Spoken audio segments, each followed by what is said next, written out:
Hello बच्चों, स्वागत है आपके अपने चैनल जैक बोर्ड प्रिपरेशन में। बच्चों, आज की वीडियो में हम लोग देखने वाले हैं क्लास 12 का इकोनॉमिक्स का 5 मॉडल सेट। हाँ, एक ही वीडियो में हम लोग 5 मॉडल सेट देखने वाले हैं, जिसमें कि पहला मॉडल सेट जो है वो जैक के द्वारा जो क्वेश्चन जारी किया गया था, उसका आंसर है। और बाकी 4 मॉडल सेट है आप लोग के लिए अलग से, जो कि एग्ज़ाम के लिए तैयार किया गया है। इसमें 120 क्वेश्चन जो है 4 मॉडल सेट में आप लोग को अलग से जैक जो जारी किया है उसके अलावा 120 मॉडल क्वेश्चन का क्वेश्चन मिलेगा आप लोग को, जो कि एग्ज़ाम के लिए बहुत इंपॉर्टेंट है। तो वीडियो को पूरा देखिए। टोटल 150 क्वेश्चन एक ही वीडियो में है। चैनल में पहली बार है तो चैनल को सब्सक्राइब कर लीजिए, वीडियो को अपने दोस्तों को भी शेयर कर दीजिए ताकि सभी का मदद मिले। तो पहला सेट देखते हैं जो जैक के द्वारा जारी किया गया है उससे, फिर उसका बाद देखेंगे हम लोग आगे। पहला क्वेश्चन है कि निम्नलिखित में से किस वक्र से संसाधन के जो है उत्तम विनिधान से दो वस्तुओं की अधिकतम संभावित उत्पादन संयोग को दर्शाता है ना? ऑप्शंस है समोत्पादन रेखा, मांग वक्र रेखा जो है वो कुल उत्पादक वक्र, उत्पादन की संभावना वक्र। इसका सही आंसर हो जाएगा वो डी नंबर हो जाएगा, उत्पादन संभावना वक्र। दूसरा क्वेश्चन है कि निम्न में से किस प्रश्न का संबंध व्यष्टि अर्थशास्त्र है, कूटों का प्रयोग करते हुए सही विकल्प का चयन करना है ना? पहला बोला है बाजार में किसी वस्तु की कीमत का निर्धारण कैसे होता है, देश में संसाधन का विनिधान जो है कैसे होता है, एक फर्म की कुल निर्गत स्तर क्या है, एक देश में वस्तुओं की कीमतें क्यों बढ़ती है। हाँ, तो सही आंसर हो जाएगा कि एक देश में वस्तु का कीमत क्यों बढ़ती है। अगला क्वेश्चन है कि निम्न में से किस इकाई का उपयोगिता का मतलब निम्न में से किस उपाय सॉरी निम्न में से किस इकाई जो है ना, किस इकाई में उपयोगिता का मापा जा सकता है ना? तो किलोमीटर, लीटर, ग्राम और रुपया, किसको जो है वो किस इकाई को उपयोगिता में मापा जा सकता है? तो सही आंसर हो जाएगा वो रुपया को मापा जा सकता है। अगला क्वेश्चन है यदि किसी वस्तु की मांग की कीमत लोच का मान 2 है तो उस वस्तु की मांग क्या होगी? तो पूर्णतः लोचदार, लोचदार, शून्य लोचदार या इकाई लोचदार। तो सही आंसर हो जाएगा वो लोचदार हो जाएगा। अगला क्वेश्चन है कि एक उपभोक्ता का अधिमान जो है एक दिष्ट होता है, इस मान्य के आधार पर एक उपभोक्ता दो वस्तुओं के निम्न बंडलों में से किन बंडलों पर उदासीन जो होगा उदासीन होगा, है ना? ऑप्शन दिया हुआ है। ए में 3-4, बी में है 6-7, सी में है 1-2 और डी में है 5-2, है ना? ऑप्शन में अब पूछा है कि क्या वाला कौन वाला ऑप्शन जो है वो सही होगा, है ना?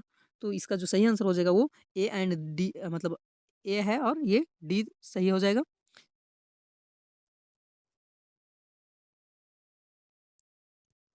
छठा क्वेश्चन है निम्न में से पूरक वस्तुओं का एक उदाहरण है। चाय और कॉफी, कलम और स्याही, कलम और जूते, रसगुल्ला और गुलाब जामुन। एक दूसरे पूरक जो है क्या हो जाएगा, कलम और स्याही।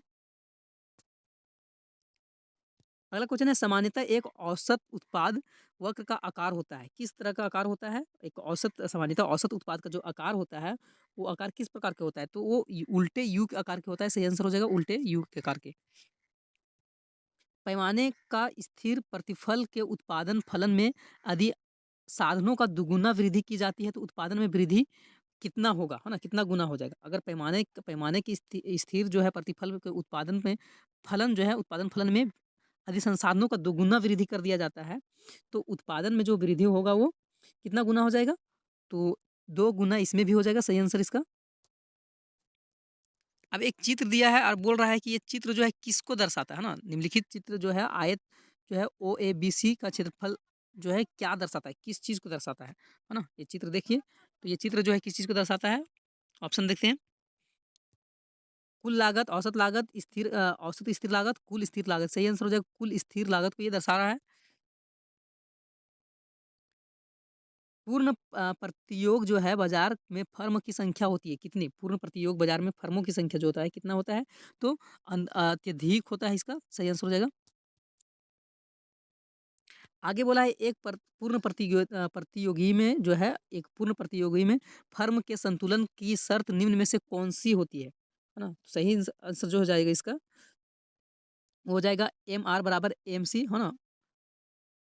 तथा MC वक्र और MR वक्र के नीचे से काटे, ये सही आंसर इसका हो जाएगा। 12 नंबर क्वेश्चन है एक फर्म के द्वारा वस्तु की कीमत में 10% वृद्धि करने पर उसकी पूर्ति की मात्रा 15% बढ़ जाती है तो वस्तु का पूर्ति होगी, है ना? किस तरह का होगा? तो वस्तु का जो हो जाएगा वो लोचदार हो जाएगा। सही आंसर इसका। आगे है निम्नलिखित कथन और कारण के संबंध में कौन-सा विकल्प सही है? कथन ए बोला है किसी वस्तु पर इकाई कर लगाने से फर्म की पूर्ति वक्र बाईं ओर से सरक जाता है। दूसरा बोला है कि कारण 2 बोला है कि और कारण है किसी वस्तु पर इकाई लगाने से फर्म का सीमांत लागत बढ़ जाता है। अब यहाँ दोनों में से जो है वो कौन सही है ना? वो बताना है ऑप्शंस जो है 4 ऑप्शन दिया गया है। तो पहला बोला है कि ए सही है लेकिन आर गलत है, ए गलत है लेकिन आर सही है, ए आर आर दो दोनों सही है तथा आर की जो है सही व्याख्या है ना? अब डी नंबर में बोला है दोनों ए और आर जो है सही है और आर की सही व्याख्या जो है वो नहीं है ना? तो इसका सही आंसर हो जाएगा कि दोनों ए और आर सही है और आर का सही व्याख्या है, इसका सही आंसर हो जाएगा। 14 नंबर क्वेश्चन है किसी वस्तु की मांग में वृद्धि होने से संतुलन जो है कीमत पर क्या प्रभाव पड़ता है? ना किसी वस्तु का जो मांग में वृद्धि हो गया है, तो उसकी जो वृद्धि होने से संतुलन कीमत पर जो है प्रभाव पड़ता है। किस तरह का प्रभाव पड़ता है? तो इसका सही आंसर जो हो जाएगा संतुलन कीमत में वृद्धि हो जाती है। आगे बोला है कि बाजार में मांग आधिक्य की स्थिति कब उत्पन्न होती है ना? बाजार में जब मांग का आधिक्य स्थिति जो है वो कब उत्पन्न हो जाता है? तो जब क्या होता है डी जो है ना डिमांड जो है वो सप्लाई से ज़्यादा हो जाता है तब है ना डिमांड जो है सप्लाई से ज़्यादा होने के बाद। आगे बोला है पूंजीवादी अर्थव्यवस्था के संबंध में निम्नलिखित में से कौन-सा कथन सत्य है? पूंजीवादी की व्यवस्था में जो 4 ऑप्शन बोला है इसमें से क्या सही है पूंजीवादी को लेकर, है ना? तो उत्पादन के साधनों पर निजी स्वामित्व ये सही आंसर हो जाएगा। 17 नंबर क्वेश्चन बोला है मान लिया जाए कि एक देश में 2 लाख व्यक्ति रोजगार में संलग्न है तथा 10,000 व्यक्ति जो है कार्य करने को इच्छुक है लेकिन उन्हें काम नहीं मिल पा रहा है। तो देश में बेरोजगारी की दर कितना हो जाएगा? है ना? देश में बेरोजगारी की दर जो है वो कितना प्रतिशत हो जाएगा? तो 5% इसका सही आंसर हो जाएगा। आगे क्वेश्चन बोला है अर्थशास्त्र की भाषा में निवेश शब्द का क्या अभिप्राय है ना? अर्थशास्त्र जो है अर्थशास्त्र की भाषा में जो है निवेश, निवेश का मतलब क्या होता है? तो निवेश शब्द का जो अर्थ हो जाएगा वो क्या हो जाएगा? शेयर की का क्रय, जमीन का क्रय, बीमा योजना का में मुद्रा खर्च करना या पूंजीगत वस्तुओं का स्टॉक में वृद्धि। तो सही आंसर हो जाएगा पूंजीगत वस्तुओं में स्टॉक का वृद्धि। 19 नंबर क्वेश्चन है कि आय के चक्रीय प्रवाह के है ना? आय के चक्रीय प्रवाह के 2 क्षेत्रक मॉडल के कारण सेवाओं का प्रवाह किस दिशा में होता है ना? आय का चक्रीय प्रभाव क्वेश्चन को समझिएगा। आय का जो चक्रीय प्रभाव है ना कि 2 क्षेत्रक मॉडल के कारण सेवाओं का प्रवाह जो होता है किस दिशा में होता है? तो परिवार से फर्म की ओर इसका सही आंसर हो जाएगा। परिवार से फर्म की ओर। 20 नंबर क्वेश्चन है कि सरकार द्वारा भुगतान की गई वृद्धा पेंशन जो है ना वृद्धा पेंशन की राशि निम्नलिखित में से किस समुच्चय का एक भाग होता है ना वृद्धा पेंशन जो है वो जीडीपी का होता है या जीएनपी का होता है राष्ट्रीय आय का होता है या व्यक्तिगत आय का होता है जीडीपी जो सरकार को वृद्धा पेंशन दिया जाता है तो किस कहाँ से पैसा दिया जाता है उसको तो व्यक्तिगत आय होता है इसका सही आंसर हो जाएगा निम्नलिखित में से कौन से जो है निम्नलिखित में से विनिमय का एक सर्वमान्य माध्यम कौन सा है चेकबुक बंद पत्र डिमांड ड्राफ्ट या मुद्रा विनिमय के लिए जो है सबसे अच्छा क्या है ना? तो ये मुद्रा हो जाएगा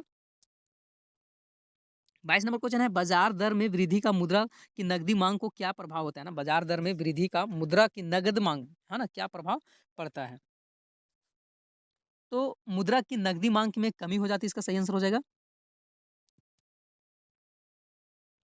22 नंबर क्वेश्चन है अर्थव्यवस्था में मुद्रा की पूर्ति को बढ़ाने के लिए एक केंद्रीय बैंक द्वारा अपनाए गए निम्न उपाय हैं निम्न कूटों का प्रयोग करते हुए सही विकल्प का चयन करना है ना क्या हो जाएगा बैंक दर में कमी होगा प्रतिभूतियों की बिक्री होगा कोष अनुपात में कमी होगा है ना अब यहाँ से कौन कौन ऑप्शन सही है ना वो छांटने के लिए बोला है तो इसका ए और बी सही होगा कि बी और सी सही होगा कि ए और सी सही होगा तो ए और सी होगा ना बैंक के दर में कमी हो जाएगा और कोष के अनु में कमी हो जाएगा इसका सही आंसर सी हो जाएगा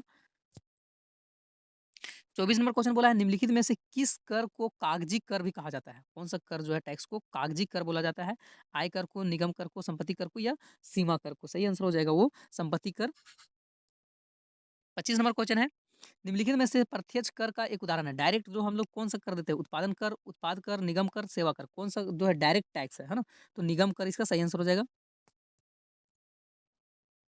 यदि आय में परिवर्तन से उपभोक्ता का उपभोग में व्यय अपरिवर्तित रहता है तो इसका स्थिति है ना एमपीसी का मान मतलब क्या हो जाएगा कितना हो जाएगा तो इसका जो हो जाएगा वो जीरो हो जाएगा सही आंसर निम्न में से समग्र मांग का एक घटक नहीं है ना समग्र मांग का कौन सा जो एक घटक नहीं है उपभोग व्यय निवेश व्यय निर्बल निर्यात या वित्तीय परिसंपत्तियों पर व्यय तो इसका सही हो जाएगा आंसर जो वित्तीय परिसंपत्तियों पर व्यय 28 नंबर क्वेश्चन है, कुल निर्गत में परिवर्तन तथा स्वायत्त निवेश में परिवर्तन का अनुपात क्या कहलाता है ना? कुल निर्गत में परिवर्तन जो होता है ना? कुल निर्गत में परिवर्तन तथा स्वायत्त निवेश में जो परिवर्तन का अनुपात जो होता है, उसको क्या कहा जाता है? तो गुणक कहा जाता है, सही आंसर हो जाएगा। 29 नंबर क्वेश्चन है, विदेशी विनिमय दर क्या है ना? विदेशी विनिमय दर जो है वो क्या होता है, किसको बोलते हैं? तो देशी मुद्रा की विदेशी मुद्रा में कीमत, इसका सही आंसर हो जाएगा। विदेशी विनिमय दर क्या है? तो देशी मुद्रा की विदेशी मुद्रा में कीमत, कहा ना कि क्या मतलब, मेरा देश का जो पैसा है और विदेश में उसका क्या कीमत है, वो हो जाता है विदेशी मुद्रा। लास्ट क्वेश्चन है कि वस्तुओं एवं सेवाओं के अंतर्राष्ट्रीय लेन-देन संतुलन को क्या कहा जाता है? वस्तु और सेवाओं को अंतर्राष्ट्रीय इंटरनेशनल लेन-देन जो होता है, उसको क्या बोला जाता है? तो व्यापार संतुलन बोला जाता है, सही आंसर हो जाएगा। तो ये तो 30 मॉडल सेट रहा आप लोग का, जो जैक द्वारा जारी किया गया था। तो अभी अभी भी 4 मॉडल सेट आप लोग के लिए इंपॉर्टेंट क्वेश्चन बचा हुआ है। आप लोग पूरा वीडियो को देखिए।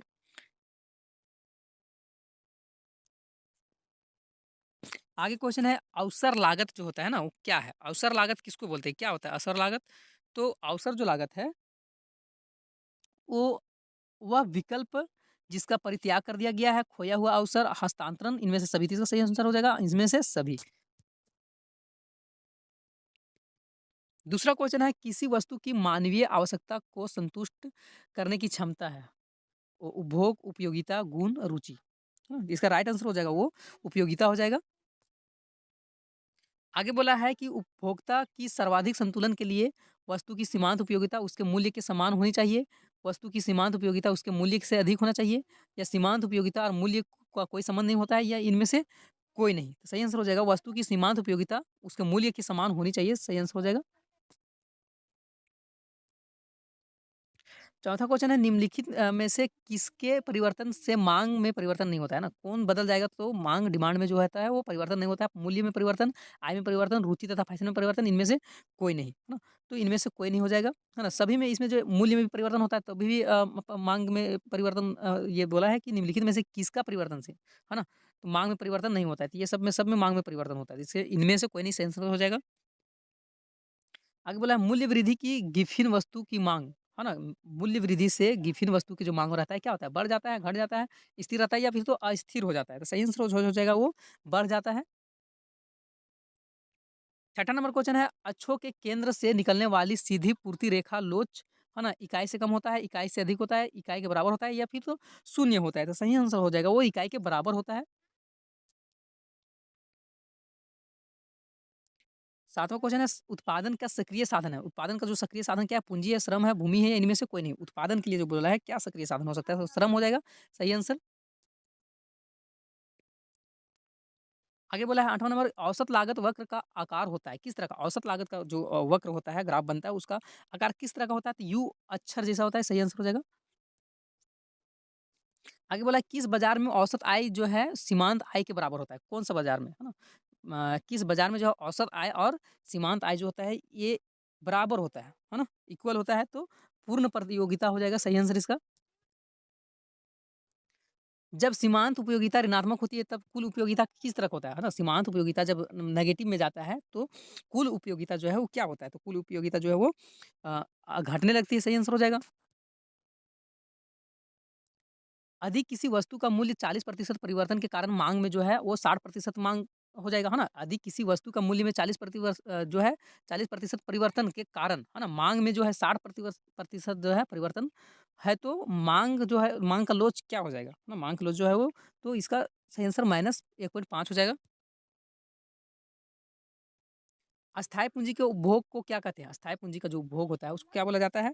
तो अस्थायी पूँजी के उपभोग को मूल्य ह्रास बोला जाता है, इसका सही आंसर हो जाएगा। निम्नलिखित में से कौन सही है ना? यहाँ 4 ऑप्शन बोला है कि इसमें से कौन सही हो जाएगा? तो ये चारों को देखने पर बताइए कि कौन सही होगा?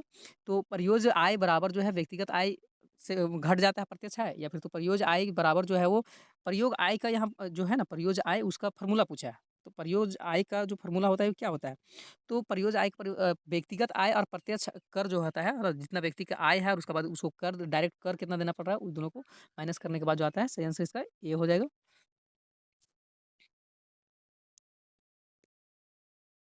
आगे बोला है, मुद्रा वह वस्तु है जो मूल्य की मापक होता है, या फिर जो सामान्यतः विनिमय के लिए स्वीकार किया जाए, या जिसके रूप में धन संपत्ति का संग्रह किया जाता है, या इनमें से सभी। मुद्रा क्या होता है? मुद्रा का क्या मतलब होता है? तो ये इनमें से सभी, इसका सही आंसर हो जाएगा। 15 नंबर क्वेश्चन है, मुद्रा की पूर्ति से हमारा आशय है ना? क्या होता है? बैंक में जमा राशि, जनता के पास उपलब्ध रुपये, डाकघर में जमा बचत खाते की राशि, इनमें से सभी। तो मुद्रा का जो सही आंसर हो जाएगा ये इनमें से सभी। 16 नंबर क्वेश्चन है कि मुद्रास्फीति वह स्थिति है जब क्या होता है? मूल्य का स्तर स्थिर रहता है, मूल्य का ह्रास में प्रवृत्ति होती है, मूल्य की स्तर में निरंतर तीव्र वृद्धि होती है, इनमें से कोई नहीं। तो सही आंसर हो जाएगा वो आपका मूल्य की स्तर जो है मूल्य का स्तर में निरंतर तीव्र वृद्धि होता है, तेजी से बढ़ता है। व्यवसायी बैंक, है ना? क्या करता है? व्यवसाय कमर्शियल बैंक जो रहता है, वो क्या काम रहता है? नोट का निर्गमन करना? नहीं। ग्राहक से जमा स्वीकार करना? हाँ। ग्राहक को ऋण देना, है ना? तो केवल क्या हो जाएगा? बी और डी सही आंसर इसका हो जाएगा। 18 नंबर क्वेश्चन है कि भारतीय रिजर्व बैंक की स्थापना किस वर्ष हुई थी? हाँ, बहुत very, very, very important question है। भारतीय रिजर्व बैंक का स्थापना जो 1935 में हुआ था, सही आंसर इसका हो जाएगा 1935 ईस्वी। आगे बोला है कि विनिमय दर का अर्थ होता है ना? एक विदेशी मुद्रा के लिए कितनी देशी मुद्रा देनी होगी, एक विदेशी मुद्रा के लिए कितनी दूसरी विदेशी मुद्रा देनी होगी, विदेशी मुद्रा का खरीद बिक्री दर या इनमें से सभी। तो इसका सही आंसर हो जाएगा इनमें से सभी। 20 नंबर क्वेश्चन है, रोजगार गुणक जो है वो सिद्धांत के जन्मदाता है ना? रोजगार गुणक के सिद्धांत का जो जन्मदाता है जन्मदाता है वो कौन है? रोजगार गुणज का जन्मदाता जो है ना? सिद्धांत जो प्रिंसिपल दिया गया है, उसका जन्मदाता जो है वो केन्स, इसका सही आंसर हो जाएगा। तो व्यष्टि अर्थशास्त्र का अध्ययन करता है ना? व्यष्टि अर्थशास्त्र व्यक्तिगत इकाई का अध्ययन करता है, सही आंसर हो जाएगा। व्यक्तिगत इकाई का अध्ययन करता है व्यष्टि अर्थशास्त्र। इसे इसको शॉर्ट ट्रिक से ये है, व्यक्ति मतलब व्यष्टि, है ना? और समष्टि मतलब पूरा समस्त, मतलब पूरा विश्व की बात होता है। आगे है 22 नंबर क्वेश्चन कि किसी सामान्य वस्तु की मांग वक्र की ढाल होती है ना? किसी वस्तु का सामान्य मांग जो होता है, किसी सामान्य वस्तु का जो मांग हो रहा है ना, किसी सामान्य वस्तु की मांग का वक्र ढाल जो होता है, ये किस तरह का होता है ना? किस तरह का होता है? ऋणात्मक होता है, धनात्मक होता है, शून्य होता है या फिर अपरिभाषित होता है। तो सही आंसर हो जाएगा धनात्मक इसका। 23 नंबर क्वेश्चन है, एक है ना? चतु क्षेत्रीय या खुली अर्थव्यवस्था में संतुलन की शर्त क्या होता है? बचत जोड़ कर जोड़ आयात जो है ना? बराबर निवेश प्लस सरकारी व्यय प्लस निर्यात, या कुल रिसाव बराबर कुल अंतःक्षेपण, या फिर तो समग्र उत्पादन बराबर समग्र व्यय, या इनमें से सभी, है ना? तो इसका सही आंसर हो जाएगा इनमें से सभी। आगे 24 नंबर क्वेश्चन है कि यदि किसी देश की विदेशों से प्राप्त निवल आय ऋणात्मक हो तो क्या होगा, है ना? यदि किसी देश का विदेशों से जो प्राप्त आय होता है निवल निरात्मक, अगर नेगेटिव आता है ना? तो इसका क्या हो जाएगा? तो सकल घरेलू उत्पाद जो है वो बड़ा हो जाएगा सकल राष्ट्रीय उत्पाद से, है ना? 25 नंबर क्वेश्चन बोला है कि एक ऋजु रेखी मांग जो है है ना? एक ऋजु रेखी मांग वक्र के मध्य बिंदु की मांग जो होता है क्या होता है? शून्य होता है, इकाई होगी, अनंत होगी, या इनमें से कोई नहीं होगा, है ना? तो इसका जो हो जाएगा शून्य हो जाता है, सही आंसर। 26 नंबर क्वेश्चन है, एक पूर्णतः बेलोचदार वक्र, है ना? एक पूर्णतः बेलोचदार वक्र जो है ना? वाई अक्ष के समांतर होगी या वाई अक्ष के समांतर होगी या वाई अक्ष के समांतर, ये 2 ऑप्शन दे दिया यहाँ। समकोणीय या हाइपरबोली होगी या फिर तो समतल होगी, है ना? तो इसका वाई अक्ष के समांतर सही आंसर हो जाएगा। 27 नंबर क्वेश्चन है कि उत्पादन के सभी संसाधनों में से एक ही अनुपात में वृद्धि के परिणाम स्वरूप उत्पादन में अधिक अनुपात में वृद्धि हो तो इसको क्या कहते हैं, है ना? बोला है उत्पादन के, है ना? सभी संसाधन में, है ना? उत्पादन के जितना भी संसाधन में एक ही अनुपात में क्या होता है? वृद्धि होता है ना? वृद्धि के परिणाम को स्वरूप उत्पादन में अधिक अनुपात में वृद्धि हो तो इसको हम लोग क्या बोलेंगे? तो इसको हम लोग वर्धमान पैमाने का प्रतिफल बोलेंगे, सही आंसर इसका हो जाएगा। 28 नंबर क्वेश्चन है, निम्न में से कौन-सा शाख नियंत्रण गुणात्मक विधि है ना? कौन-सा शाख नियम जो है वो गुणात्मक बैंकों के नकद कोष अनुपात परिवर्तन, या उपभोक्ता शाख पर नियंत्रण, खुले बाजार का कार्यक्रम, या फिर तो बैंक दर में परिवर्तन। तो दर में परिवर्तन इसका राइट आंसर हो जाएगा। 29 नंबर क्वेश्चन है कि एकाधिकार, है ना? एकाधिकार जो है मोनोपोली फर्म की संतुलन की शर्त नहीं है ना? मोनोपोली की कौन सा शर्त जो है वो नहीं है यहाँ में से? तो औसत आय बराबर सीमांत लागत, ये शर्त यहाँ मोनोपोली में नहीं होता है। 30 नंबर क्वेश्चन है कि मौद्रिक नीति के प्रमुख उद्देश्य क्या है? मौद्रिक नीति का जो है वो प्रमुख मेन जो है क्या है? उत्पादन एवं रोजगार में वृद्धि, विदेश विनिमय की दर की स्थिरता, मूल्य स्थिरता, इनमें से सभी इसका सही आंसर हो जाएगा। ये हुआ 2 मॉडल सेट आप लोग के लिए। एक पहला जो हुआ वो जैक के द्वारा जारी किया गया था, और एक उसके बाद जो बताएँ तो वो तो मॉडल गैस किया हुआ था। अभी भी 3 मॉडल गैस बचा हुआ है। अभी भी आप लोग के लिए 90 क्वेश्चन बचा है। पूरा देखिए वीडियो। क्वेश्चन है निम्नलिखित में से कौन उत्पत्ति के साधन नहीं है ना? उत्पत्ति के साधन जो है कौन नहीं है ना? भूमि, श्रम, मुद्रा या पूँजी, है ना? उत्पत्ति के लिए जो है साधन नहीं है, तो मुद्रा सही आंसर हो जाएगा। उत्पत्ति के लिए इसमें मुद्रा की ज़रूरत नहीं होता है ना? भूमि का ज़रूरत पड़ता है, श्रम का भी, मेहनत का ज़रूरत पड़ता है, पूँजी का भी ज़रूरत पड़ता है, लेकिन मुद्रा का नहीं पड़ता है। आगे बोला है, किसने कहा कि अर्थशास्त्र कभी वास्तविक विज्ञान होता है और कभी आदर्श विज्ञान होता है ना? तो अर्थशास्त्र जो है कभी क्या होता है? वास्तविक विज्ञान और कभी आदर्श विज्ञान, तो ये किन्स के द्वारा बोला गया था? सही आंसर हो जाएगा। तीसरा नंबर क्वेश्चन है, बोला है निम्न अर्थशास्त्री में से कौन-सा कल्याणवादी विचारधारा से नहीं है ना? जेबी से मार्शल, पिगू या कैनन, है ना? सो राइट आंसर हो जाएगा वो पिगू। आगे बोला है कि उपयोगिता का कर्मवाचक सिद्धांत निम्न में से किसने प्रस्तुत किया है? पिगू या हिक्स एवं एलेन, मार्शल या फिर तो सैमुएलन, है ना? तो इसका राइट आंसर जो हो जाएगा वो हिक्स एवं एलेन। पाँचवा क्वेश्चन है कि समसीमांत उपयोगिता निम्न में का जो है नियम का, है ना? समसीमांत उपयोगिता नियम का दूसरा नाम क्या है ना? समसीमांत उपयोगिता का जो दूसरा नाम है वो क्या है? तो प्रतिस्थापन का नियम सही आंसर इसका हो जाएगा। कीमत या बजट रेखा की ढाल क्या होती है ना? कीमत जो है और बजट रेखा का ढाल जो होता है, वो क्या होता है? रेखा की ढाल जो होता है वो किस तरह के होता है? ये पी माइनस में हो जाएगा इसका, हाँ, माइनस पी एक्स बटा जो है पी वाई, इसका सही आंसर हो जाएगा ए नंबर। सातवां क्वेश्चन है कि मांग में संकुचन तब होता है जब, है ना? मांग में संकुचन कब होता है? हाँ, मांग में संकुचन तब होगा जब क्या होगा? कीमत बढ़ती है और मांग घटती है। कीमत बढ़ती है और मांग भी बढ़ती है। कीमत स्थिर रहती है और मांग घटती है। कीमत जो है घटती है लेकिन मांग स्थिर रहती है। सही आंसर इसका जो हो जाएगा वो कीमत बढ़ती है और मांग घटती है। ये मांग का संकुचन तब होगा। आठवां क्वेश्चन है कि मांग की लोच मापने के लिए प्रतिशत या अनुपातिक रीति प्रतिपादन किसने किया है ना? मांग का लोच को जो नापा जाता है, इसका प्रतिपादन कौन किया है? तो प्लक्स इसका सही आंसर हो जाएगा। आगे बोला है, अधिमूल्य में 40% जो है परिवर्तन का फलस्वरूप वस्तु की मांग 60% परिवर्तन होता है, तो मांग का लोच ये पीछे क्वेश्चन ये बताएँ, है ना? पीछे इसको बताया गया, क्या आंसर हो जाएगा? -1.5 इसका सही आंसर हो जाएगा। दीर्घकालीन उत्पादन फलन का संबंध निम्न में से किससे है ना? दीर्घकालीन जो है ना? दीर्घकालीन उत्पादन फलन का संबंध जो है ये निम्न में से किससे है? मांग के नियम से, परिवर्तनशील अनुपात के नियम से, पैमाने के प्रतिफल या नियम से या मांग की लोच से। तो सही आंसर हो जाएगा वो पैमाने के प्रतिफल का नियम, इसका सही आंसर हो जाएगा।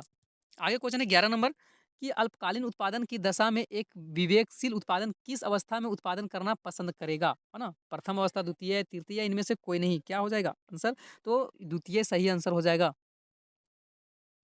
आगे बोला है, मौद्रिक लागत में निम्नलिखित में से किसे सम्मिलित किया जाता है ना? मौद्रिक लागत में किसको सम्मिलित किया जाता है? सामान्य लाभ, व्यक्त लागत, अव्यक्त लागत, इनमें से सभी इसका हो जाएगा, सभी हो जाएगा, उपयुक्त सभी। 13 नंबर क्वेश्चन है कि निम्नांकित चित्र जो है वो क्या चीज़ को दर्शा रहा है? एक चित्र यहाँ दिया गया है, डायग्राम। अब पूछा है कि डायग्राम जो है किसको दिखा रहा है, क्या इससे प्रदर्शित हो रहा है?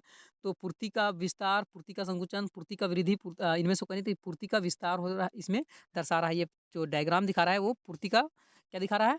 विस्तार दिखा रहा है। आगे बोला है कि पूर्ति की लोच क्या है जब, है ना? ES बराबर 0 होता है तो क्या हो जाएगा? सही आंसर तो पूर्णतः बेलोचदार पूर्ति इसका राइट आंसर हो जाएगा। बोला आगे कि किस बाजार में फर्म का स्वतंत्र प्रवेश तथा बहिर्गमन होता है? एकाधिकारी प्रतियोगिता बाजार, अपूर्ण प्रतियोगिता बाजार, पूर्ण प्रतियोगिता बाजार, इनमें से कोई नहीं, है ना? तो सही आंसर इसका हो जाएगा वो पूर्ण प्रतियोगिता बाजार, इसका सही आंसर हो जाएगा। आगे बोला है कि निम्न में से कौन-सा संबंध सही है ना?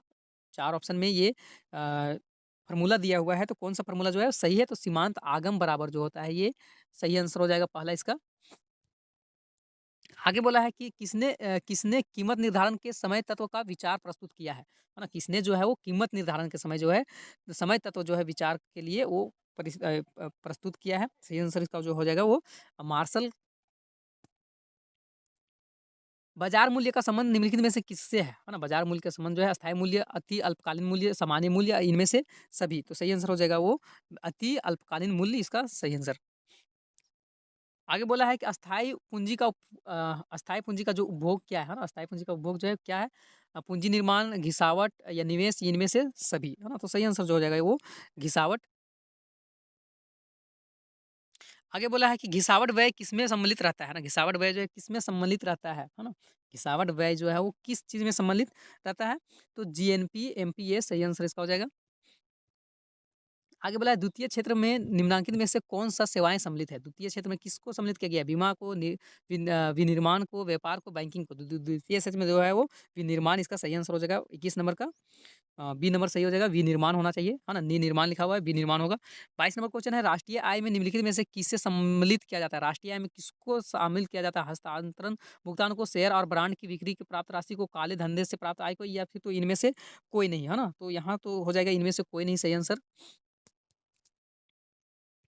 आगे निम्नलिखित में से किसके अनुसार मुद्रा वह धुरी है जिसके चारों ओर समस्त अर्थ विज्ञान चक्कर लगाता है ना? निम्नलिखित में से किसके अनुसार, है ना? 4 आदमी का नाम यहाँ बताया है। मुद्रा का वह धुरी, है ना? मुद्रा वह धुरी है जिसके चारों ओर क्या होता है? समस्त अर्थ विज्ञान जो है ना वो चक्कर लगाते रहता है। किसके द्वारा बोला गया था? तो ये मार्शल के द्वारा बोला गया था। सही आंसर इसका जो है मार्शल। मुद्रा के स्थैतिक और गत्यात्मक कार्यों के विभाजन किसने किया? है ना? मुद्रा को जो स्थैतिक और गत्यात्मक कार्य जो है उसका विभाजन किया गया है तो किसके द्वारा किया गया? तो रैगनर फ्रिश द्वारा किया गया। सही आंसर हो जाएगा। आगे बोला है साख गुणक है जो, है ना? साख गुणक क्या है? साख गुणक जो है वो क्या है? तो 1 बट्टा जो है नगद कोष का अनुपात इसका सही आंसर हो जाएगा। 26 नंबर क्वेश्चन है व्यावसायिक बैंक के प्रमुख कार्य क्या है? है ना? ग्राहकों को जमा स्वीकार करना और ग्राहकों को ऋण देना और नोट निर्गमन करना, ये तो व्यावसायिक बैंक का काम है ही नहीं, तो इसका सही आंसर डी हो जाएगा, ए और बी। आगे बोला है निवेश, है ना?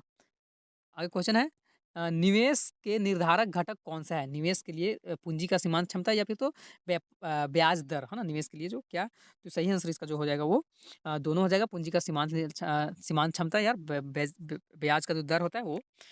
28 नंबर क्वेश्चन है अगर सीमांत उपभोग जो है प्रवृत्ति 0.5 है तो गुणक के है ना? तो क्या होगा? है ना? अगर सीमांत उपभोक्ता का प्रवृत्ति 0.5 है तो गुणक के जो है वो कितना होगा? है ना? तो 2 इसका सही आंसर हो जाएगा। आगे क्वेश्चन बोला 29 नंबर कि किन्स, है ना? किन्स के अर्थव्यवस्था में न्यून मांग का दशा निम्नलिखित में से किस नाम से पुकारा जाता है ना? पूर्ण रोजगार संतुलन या फिर तो अपूर्ण रोजगार संतुलन या दोनों या फिर तो इनमें से कोई नहीं, है ना? तो इसको पूर्ण रोजगार संतुलन इसका अपूर्ण रोजगार संतुलन हो जाएगा। आगे लास्ट क्वेश्चन है सीमांत उपयोगित जो है सीमांत उपयोग प्रवृत्ति निम्न में से कौन है? सीमांत उपयोगिता का जो फ़ॉर्मूला यहाँ होता है ये तीनों में से क्या हो जाएगा? तो सी बटा वाई ए, है ना? अभी भी 2 मॉडल सेट और बचा हुआ है आप लोग के लिए। तीसरा सेट है आप लोग के लिए, बोला है क्वेश्चन कि इनमें से किसे संसाधन भूमि के अंतर्गत नहीं रखा जाता है ना? संसाधन भूमि के अंतर्गत नहीं रखा जाता है, नदी को, जंगल को, खदान को या मशीन को। संसाधन भूमि के अंतर्गत जो है वो मशीन को नहीं रखा जाता है, इसका सही आंसर हो जाएगा। बोला है सकल घरेलू उत्पाद की गणना में सम्मिलित किया जाता है, केवल किसको? सकल घरेलू उत्पाद जब जीडीपी निकाला जाता है तो किसको उस समय शामिल किया जाता है ना? तो अंतिम वस्तु को या मध्यवर्ती वस्तु को, उपभोग को, इनमें से कोई नहीं। इसका सही आंसर हो जाएगा इनमें से कोई नहीं, है ना? अंतिम वस्तु को नहीं बल्कि अंतिम वस्तु का मूल्य को रखा जाता है ना? तो इसका इसमें से कोई नहीं हो जाएगा। आगे है उपभोक्ता के इष्टतम बिंदु पर बजट रेखा जो है वो किसको काटता है? एक्स वक्र को काटता है या एक्स वक्र को स्पर्श करता है या फिर तो एक्स वक्र को स्पर्श नहीं करता है या इनमें से कोई नहीं, है ना? तो ये सही आंसर हो जाएगा एक्स वक्र को जो स्पर्श करता ही नहीं है, इसका सही आंसर। 4 नंबर क्वेश्चन है निवल निवेश, है ना? निवल निवेश की परिभाषा क्या है? निवल निवेश की जो परिभाषा होता है क्या हो जाएगा? तो पूंजी वस्तुओं का स्टॉक में वृद्धि निवल निवेश का जो है परिभाषा है। 5वां क्वेश्चन है कि यदि माँग एवं पूर्ति वक्र दोनों दाईं ओर समान होना चाहिए, समान अनुपात में शिफ्ट करती है तो, है ना? क्या होता है? वस्तु के मूल्य में मूल्य एवं क्रय की मात्रा वृद्धि होगी। मूल्य स्थिर रहेगा किंतु क्रय की मात्रा वृद्धि होगी। मूल्य बढ़ेगा किंतु क्रय की मात्रा स्थिर रहेगा। इनमें से कोई नहीं, है ना? तो इसका सही आंसर हो जाएगा वस्तु का मूल्य एवं क्रय की मात्रा दोनों में क्या होगा? वृद्धि होगा। छठा क्वेश्चन बोला है कि एक संतुलित, है ना? एक संतुलित बजट किसे कहते हैं? जब व्यय और प्राप्ति बराबर हो, जब व्यय प्राप्ति से कम हो, जब व्यय प्राप्ति से अधिक हो या इनमें से कोई नहीं, है ना? तो जब व्यय और प्राप्ति बराबर हो, इसका सही आंसर हो जाएगा। 7वां क्वेश्चन है किसी फर्म का मूल्य वर्धित होना है ना? उत्पादन का मूल्य प्रयुक्त मध्यवर्ती या फिर तो वस्तुओं का मूल्य आगे बोला है उत्पादन के किसी चरण के कारण कारकों का निवल योगदान या कर के कारण वस्तुओं का मूल्य में वृद्धि या ए और बी, है ना? तो कौन सा ऑप्शन सही हो जाएगा? तो डी सही हो जाएगा, ए और बी वाला। आगे बोला है कोई पूर्ति वक्र कब दाहिनी ओर शिफ्ट करेगी? प्रौद्योगिक प्रगति होगा तब, आगतों में जो आगतों की कीमत में कमी होगा तब, या प्रति इकाई जो है कर लगाया जाए तब, या फिर तो ए और बी सही ऑप्शन हो जाएगा, है ना? तो सही आंसर हो जाएगा वो प्रौद्योगिक प्रगति होगा तब। 9वां क्वेश्चन है कि निबल अप्रत्यक्ष, है ना, कर को परिभाषित किया जाता है कब? अप्रत्यक्ष कर से घटा दिया जाता है प्रत्यक्ष कर को, प्रत्यक्ष कर से मूल्य ह्रास को घटा दिया जाता है, या प्रत्यक्ष कर से अनुदान को घटाया जाता है, या इनमें से कोई नहीं, है ना? तो इसमें से इनमें से कोई नहीं, इसका सही आंसर हो जाएगा। अल्पकाल में पूर्ण प्रतिस्पर्धा, है ना? अल्पकाल में पूर्ण प्रतिस्पर्धा जो होता है, फर्म के लाभ अधिकतम जो है, अधिकतमीकरण की शर्त जो है क्या होता है ना? सीमांत आय बराबर सीमांत लागत बढ़ रही हो, या पी प्राइस बड़ा हो जाता है औसत परिवर्ती लागत से, या इनमें से सभी। तो सही आंसर हो जाएगा वो सीमांत आय बराबर सीमांत लागत। आगे है अंतिम ऋणदाता किसे कहा जाता है? लास्ट में जो मतलब टैक्सेबल, है ना? अंतिम ऋणदाता किसको बोला जाता है? व्यवसाय बैंक को, ग्रामीण क्षेत्र में महाजन महाजन को, या फिर तो क्षेत्रीय ग्रामीण बैंक को, या भारतीय रिज़र्व बैंक को, है ना? अंतिम जो है तो उसको भारतीय रिज़र्व बैंक को सही आंसर हो जाएगा। अर्थव्यवस्था में साख का सृजन कौन करता है? सरकार, भारतीय रिज़र्व बैंक, व्यावसायिक बैंक, या इनमें से कोई नहीं? अर्थव्यवस्था में जो है साख का, है ना? साख का सृजन जो है वो किसके द्वारा किया जाता है? ना, तो इसका सही आंसर हो जाएगा व्यावसायिक कमर्शियल बैंक के द्वारा। बोला आगे क्वेश्चन कि यदि बाजार में किसी वस्तु का कीमत घट जाती है तो बजट सेट, है ना, बड़ा हो जाता है, छोटा हो जाता है, समान रहता है, या इनमें से कोई नहीं, है ना? तो इसका बड़ा हो जाता है ना? बजट सेट जो है बड़ा हो जाता है, सही आंसर इसका हो जाएगा। 14 नंबर क्वेश्चन है, उच्च शक्तिशाली मुद्रा करेंसी प्लस रिजर्व है, या फिर तो करेंसी प्लस मांग जमा है, करेंसी प्लस मियादी जमा है, या इनमें से कोई नहीं? उच्च शक्तिशाली जो मुद्रा है ना, पावरफुल मनी, तो इनमें से कोई नहीं, इसका सही आंसर हो जाएगा। आगे क्वेश्चन बोला है, एक आयताकार अति परवलय, है ना, मांग वक्र के लिए मांग का लोच जो है ना, हर बिंदु पर क्या होता है?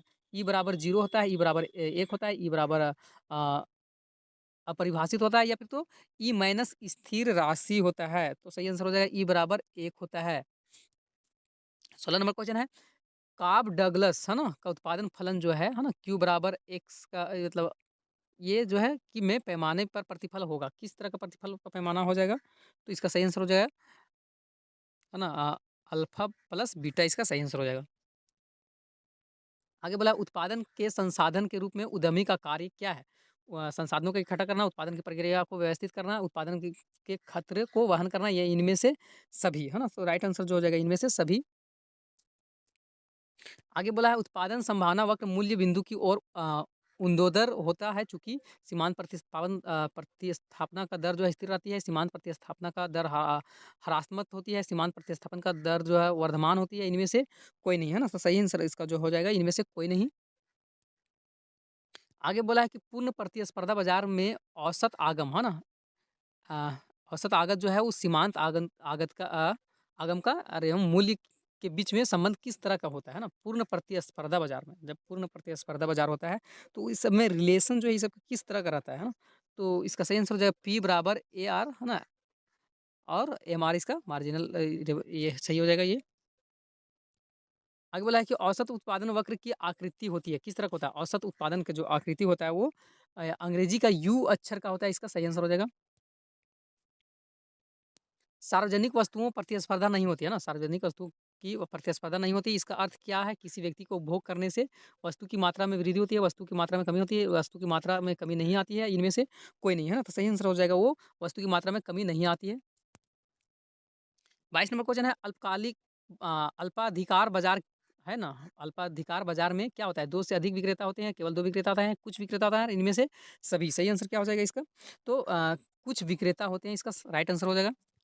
23 नंबर क्वेश्चन है कि कम कीमत पर उपभोक्ता वस्तु की मांग की मात्रा बढ़ा देता है, क्योंकि वस्तु सस्ती हो जाती है, या फिर कीमत कम होने से उपभोक्ता की क्रय शक्ति बढ़ जाती है। कम कीमत, है ना, कम कीमत पर उपभोक्ता मोल भाव नहीं करना पड़ता है, या फिर तो ए और बी, है ना, कौन सा सही हो जाएगा? तो इसका डी सही हो जाएगा, ए और बी, है ना, वस्तु की सस्ती हो जाती है, और कीमत जो है ना, कीमत कम होने पर उपभोक्ता की क्रय शक्ति बढ़ जाता है। आगे बोला है कि राष्ट्रीय आय की गणना, है ना, राष्ट्रीय आय की गणना जो है समीकरण दिया हुआ है, मापता है ना? इसका राइट जो आंसर क्या हो जाएगा? डायरेक्ट आंसर बता दे रहे हैं। अ, केवल ए और बी हो जाएगा, मतलब आयात व्यय से निर्यात राजस्व, और बी में व्यापार की घाटे। आगे बोला है कि सकल उत्पाद का निर्धारण केवल समस्त माँग के स्तर पर निर्भर करता है। इसे कहते हैं, क्या कहते हैं? सकल उत्पादन जो है ना, सकल उत्पादन का निर्धारण केवल समस्त, है ना, समस्त माँग के स्तर पर निर्भर करता है। तो इसको क्या बोला जाता है? तो इसको प्रभावी माँग का सिद्धांत बोला जाता है, इसका सही आंसर हो जाएगा। आगे बोला है कि कारक, है ना, लागत पर निवल राष्ट्रीय उत्पाद को कहते हैं ना, कारक। लागत पर निवल राष्ट्रीय उत्पाद को क्या बोला जाता है? तो इसका सही आंसर हो जाएगा वो निजी आय। 27 नंबर क्वेश्चन है कि मांग के नियम का संबंध है आय और मांग के बीच, मूल्य और मांग के बीच, मूल्य और आय के बीच, इनमें से कोई नहीं है ना। तो सही आंसर इसका हो जाएगा वो मूल्य और मांग के बीच।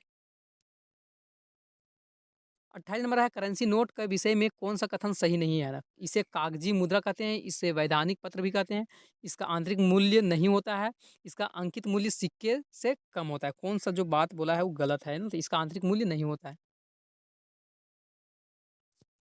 29 नंबर क्वेश्चन है कि अर्थव्यवस्था के संतुलन का शर्त है ना, अर्थव्यवस्था के संतुलन की शर्त क्या है? समस्त मांग बराबर समस्त पूर्ति, बचत बराबर निवेश, रिसाव बराबर अंतःक्षेपण या इनमें से सभी, है ना। तो सही आंसर जो हो जाएगा वो समस्त मांग बराबर समस्त पूर्ति। 30 नंबर लास्ट क्वेश्चन है, केंद्रीय बैंक साख नियंत्रण करता है ना, केंद्रीय बैंक जो है केंद्रीय बैंक साख जो है नियंत्रण करता है किस चीज़ पर? बैंक दर पर, खुले व्यापार खुले बाजार के द्वारा या फिर तो सीआरआर या फिर तो उपयुक्त सभी, है ना। सही आंसर हो जाएगा उपयुक्त सभी। लास्ट सेट बचा हुआ है मॉडल सेट आप लोग के लिए 30 क्वेश्चन और क्वेश्चन है कि व्यष्टि अर्थशास्त्र का अध्ययन, है ना, व्यष्टि अर्थशास्त्र अध्ययन है किसका? व्यष्टि व्यक्तियों का, उपभोक्ता का, व्यक्तियों की फर्म का, व्यक्तियों के उद्योग का, इनमें से सभी। तो व्यष्टि अर्थशास्त्र में व्यक्ति के ही बारे में सब चीज़ के बारे में पढ़ा जाता है, व्यक्ति से रिलेटेड। आगे बोला है कि उत्पादन तकनीक के चयन का अर्थ होता है ना, उत्पादन तकनीक का चयन का अर्थ क्या होता है? क्या उत्पादन करें, है ना, कैसे उत्पादन करें, किसके लिए उत्पादन करें, इनमें से कोई नहीं, है ना। तो सही आंसर जो हो जाएगा वो क्या उत्पादन करें। तीसरा क्वेश्चन है कि समसीमांत उपयोगिता नियम के प्रतिपादक थे मार्शल, गोसेल, रिकार्डो या मिल, है ना। समसीमांत उपयोगिता के जो प्रतिपादक थे, नियम का प्रतिपादक जो थे वो कौन थे? तो मार्शल इसका सही आंसर हो जाएगा। उत्पादन किसका फलन है? उत्पादन जो होता है वो किसका फलन है ना, उत्पादन किसका फलन है? तो उत्पादन जो है वस्तु के उत्पादन से वस्तुओं की उत्पादन के संसाधन का जो है ना, वस्तु की उत्पादन का संसाधन का जो है उसका राइट आंसर हो जाएगा। पांचवा क्वेश्चन है खाली जगह छोड़ दिया है और में उत्पादन के सभी संसाधन में परिवर्तन संभव है ना, अल्पकाल, मध्यकाल, दीर्घकाल या किसी भी समय का, है ना। तो सही आंसर हो जाएगा वो किसी भी समय का, है ना, किसी भी समय में उत्पादन के सभी संसाधनों में परिवर्तन संभव है ना। अगला क्वेश्चन है कि परिवर्तनशील अनुपातों का नियम लागू होता है क्योंकि कुछ संसाधन जो है सीमित है, असीमित है, स्थिर है या अत्यधिक है ना। सही आंसर हो जाएगा वो सीमित है। बोला है प्राचीन प्राचीन काल के सिक्कों की पूर्ति बेलोचदार है, पुण्यता लोचदार है या फिर तो पुण्यता लोचदार है। सही आंसर क्या हो जाएगा वो पुण्यता, है ना, पुण्यता बेलोचदार इसका सही आंसर हो जाएगा। अब औसत स्थिर लागत, है ना, एक्स अक्ष को स्पर्श नहीं करता है, वाई अक्ष को स्पर्श नहीं करता है, कभी शून्य नहीं होता है या इनमें से सभी हो जाएगा। सही आंसर तो क्या हो जाएगा कि एक्स अक्ष को स्पर्श नहीं करता है, सही आंसर हो जाएगा। आगे बोला है न्यूनतम सहायता जो है ना, न्यूनतम सहायता मूल्य खाली स्थान है होती है सामान्य मूल्य से अधिक, सामान्य मूल्य के से कम, सामान्य मूल्य के बराबर, इनमें से कोई नहीं है ना। तो राइट आंसर जो हो जाएगा वो सामान्य मूल्य से अधिक। आगे परिवार एवं फर्म के बीच में वस्तुओं एवं सेवाओं का प्रवाह को क्या कहते हैं? मौद्रिक प्रवाह, वास्तविक प्रवाह, आय का चक्रीय प्रवाह या पूंजी का प्रवाह, है ना। सही आंसर हो जाएगा वो आय का चक्रीय प्रवाह। आगे बोला चार क्षेत्रीय अर्थव्यवस्था के संतुलन की शर्त होता है ना, चार क्षेत्रीय अर्थव्यवस्था के संतुलन का शर्त जो होता है क्या होता है? तो वाई बराबर सी प्लस आई इसका सही आंसर हो जाएगा। 5 नंबर क्वेश्चन है निम्न में से कौन सी राष्ट्रीय आय में शामिल नहीं किया जाता है? कर्मचारियों का पारिश्रमिक, परिचालक का अधिशेष, स्वरोजगारी की मिश्रित आय या फिर तो आकस्मिक आय, है ना। किसको शामिल नहीं किया जाता है? तो आकस्मिक आय को शामिल नहीं किया जाता है, सही आंसर। 13 नंबर है शुद्ध प्रत्यक्ष कर बराबर होता है अप्रत्यक्ष कर में घटा दिया जाता है सहायता को, अप्रत्यक्ष कर में दिया जाता है सहायता को, अप्रत्यक्ष कर में घटा दिया जाता है प्रत्यक्ष कर को, या प्रत्यक्ष कर में से घटा दिया जाता है अप्रत्यक्ष कर को, है ना। तो सही आंसर जो हो जाएगा वो अप्रत्यक्ष कर में सहायता को घटा दिया जाता है। 14 नंबर क्वेश्चन है सीमांत उपभोग प्रवृत्ति जो है एमपीसी एवं सीमांत बचत प्रवृत्ति जो है एमपीएस के बारे में सही कथन कौन सा है ना। तो सीमांत उपभोक्ता सीमांत उपभोग प्रवृत्ति, है ना, जिसको हम लोग मार्जिनल प्राइस जो है ना, तो एमपीसी एवं सीमांत बचत जो है एमपीएस में के बारे में जो कथन है यहाँ राइट जो ऑप्शन है वो क्या हो जाएगा? एमपीसी प्लस एमटीएस इसका सही आंसर हो जाएगा। 15 नंबर क्वेश्चन है कि असफीती अंतराल की स्थिति में, है ना? कुल माँग जो है कुल पूर्ति से अधिक होती है, कुल माँग कुल पूर्ति से कम होती है, अर्थव्यवस्था जो है ना अर्थव्यवस्था में अर्थव्यवस्था में मूल्य जो है स्तर गिरता है या फिर तो बी और सी सही आंसर हो जाएगा। तो इसका डी सही हो जाएगा, बी और सी सही बात है। 16 नंबर क्वेश्चन है न्यून माँग की स्थिति में उबरने के लिए उपाय है ना? साख में वृद्धि, घाटे का बजट या फिर तो निवेश का प्रोत्साहन इनमें से सभी। तो सही आंसर जो हो जाएगा ये इसका साख में वृद्धि। 17 नंबर क्वेश्चन है कि किसी घाटा, है ना? किसी घाटा जो सरकारी ऋण उगाही द्वारा पूरा किया जाता है ना? किसी घाटा को सरकारी ऋण के द्वारा उगाही से द्वारा पूरा किया जाता है, तो प्राथमिक घाटा को या फिर तो आगम घाटा को, वित्तीय घाटा को या बजट घाटा को, किस घाटा को पूरा किया जाता है? तो बजट घाटा इसका सही आंसर हो जाएगा। 18 नंबर क्वेश्चन है कि विदेशी विनिमय की पूर्ति के प्रमुख स्रोत है वस्तुओं एवं सेवाओं का निर्यात, विदेशियों द्वारा प्रत्यक्ष निवेश या विदेशी पर्यटक द्वारा किया गया खर्च या फिर तो इनमें से सभी। तो सही आंसर हो जाएगा इनमें से सभी। आगे बोला है निम्नलिखित में से कौन-सा गैर विकासशील सार्वजनिक व्यय नहीं है? सुरक्षा, कर संकलन या शिक्षा या सहायता? तो सही आंसर जो हो जाएगा वो सहायता। 20 नंबर क्वेश्चन है निम्न में से कौन-सा चल लागत नहीं है? कच्चे माल की लागत, मजदूरी, ईंधन पर खर्च या फिर तो ऋण पर ब्याज, है ना? तो राइट आंसर जो हो जाएगा वो कच्चे माल की लागत। आगे है उत्पादन संभावना वक्र है ना? मूल्य बिंदु की और अवतल होती है, दोनों वस्तुओं की उपलब्ध चुनावों की सूची को बतलाता है, ये इसे रूपांतर रेखा भी कहा जाता है, ये इनमें से सभी। तो सही आंसर जो हो जाएगा वो बी नंबर हो जाएगा, दोनों वस्तुओं की उपलब्ध चुनाव की सूची को बतलाता है। 22 नंबर क्वेश्चन है कि समसीमांत उपयोगिता नियम के अंतर्गत उपभोक्ता का संतुलन शर्त है ना? किस तरह का संतुलन शर्त है? तो सही आंसर जो इसका हो जाएगा वो अ, ए और बी दोनों इसका सही आंसर हो जाएगा। आगे बोला है कि निम्न में से किस, है ना, वस्तु के मूल्य वृद्धि से दूसरी वस्तु के मांग का वक्र दाईं ओर खिसक जाएगी, है ना? निम्न में से किस वस्तु के मूल्य वृद्धि होने पर दूसरी वस्तु का मांग जो है वो दायां ओर मतलब खिसक जाएगा, है ना? तो सही आंसर इसका जो हो जाएगा वो प्रतिस्थापना। 24 नंबर क्वेश्चन है कि मूल्यह्रास की राशि को कहते हैं, मूल्यह्रास की राशि को क्या बोला जाता है? और दूसरा नाम क्या है मूल्यह्रास राशि का? अलग जो नाम है वो प्रतिस्थापना निवेश बोलते हैं और निवल निवेश तो नहीं बोलते हैं, घिसावट के लिए राशि इसका सही आंसर हो जाएगा डी नंबर, ए और सी। 25 नंबर क्वेश्चन है कि एक ऋजु रेखा मांग वक्र जहाँ एक अक्ष से मिलता है, वहाँ मांग का लोच जो होता है कैसा होता है? शून्य होगा, इकाई होगा, अनंत होगा, इनमें से कोई नहीं होगा। तो इसका हो जाएगा शून्य हो जाएगा। 26 नंबर क्वेश्चन है कि मांग की लोच को कौन-सा तत्व जो है प्रभावित नहीं करता है? वस्तु की प्रकृति, स्थापना की वस्तु की उपलब्धता, समयावधि या इनमें से कोई नहीं। तो सही आंसर हो जाएगा वो वस्तु की प्रकृति। 27 नंबर क्वेश्चन है कि साख नियंत्रण का प्रमुख उद्देश्य क्या है? साख नियंत्रण का आर्थिक विकास, मुद्रास्फीति नियंत्रण, अर्थव्यवस्था का संकुचन से बचाना या इनमें से सभी? तो सही आंसर हो जाएगा इनमें से सभी 27 नंबर का। 28 नंबर क्वेश्चन है कि अस्थायी जमा की तुलना में बचत जमा का ब्याज की दर जो होता है ज़्यादा होता है, बराबर होता है, कम होता है या फिर तो काफ़ी ज़्यादा तक होता है? तो सही आंसर हो जाएगा कम होता है। 29 नंबर क्वेश्चन है कि भारत एक, है ना, खुली अर्थव्यवस्था है ना? भारत एक खुली अर्थव्यवस्था है, बंद अर्थव्यवस्था, मिश्रित है या फिर तो खुली और मिश्रित दोनों है ना? भारत किस तरह का अर्थव्यवस्था है? तो खुली और मिश्रित दोनों तरह का अर्थव्यवस्था है। लास्ट क्वेश्चन है साम्य मूल्य की अधिक मूल्य पर बाजार में अत्यधिक मांग होगी, अत्यधिक पूर्ति होगी, मांग पूर्ति के बराबर होगी, इनमें से कोई नहीं। तो सही आंसर हो जाएगा इनमें से कोई नहीं। तो ये आप लोग के सामने 150 क्वेश्चन रहा, है ना, एग्जाम के लिए, जो कि काफ़ी है ना?